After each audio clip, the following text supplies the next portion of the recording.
be answering any questions for today, but I will be relaying a message. So, the day he was flown to The Hague, I sent my papa on his Viber what I posted on social media that day. It said, I will forever walk with pride, knowing that I am your daughter, your blood. The strength you raised me with will go untamed. I will stand by the promise I made you today. I love you. And dare I say, it did go untamed. No? There is nothing and no one on this earth I will not face for my family, for my papa.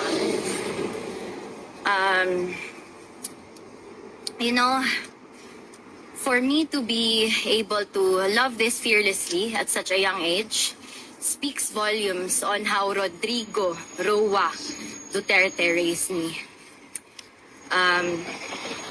Do not be fools and think he will die with his body.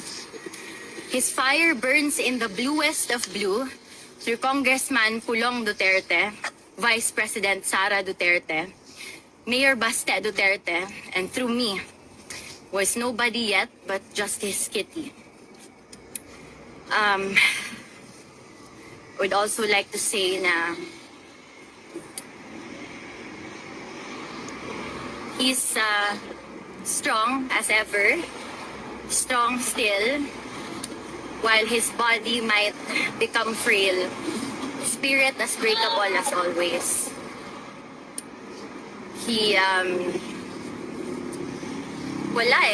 I didn't really discuss what happened today, but I asked him lang, what do you feel, what do you think, what do you want them to know?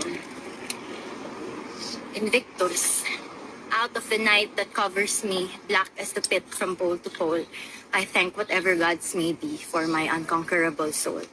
In the fell clutch of circumstance, I have not winced nor cried aloud.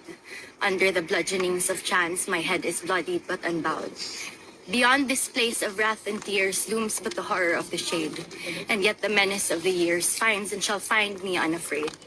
It matters not how straight the gate or how charged with punishments the scroll. And he did tell me to emphasize this part. I am the master of my fate. I am the captain of my soul. So, he will live longer than you think. His immortality will be seen on the minds and in the hearts of every Filipino he has saved, and very long after that through his every descendant. So, if you've noticed, the strongest and most controversial personalities are always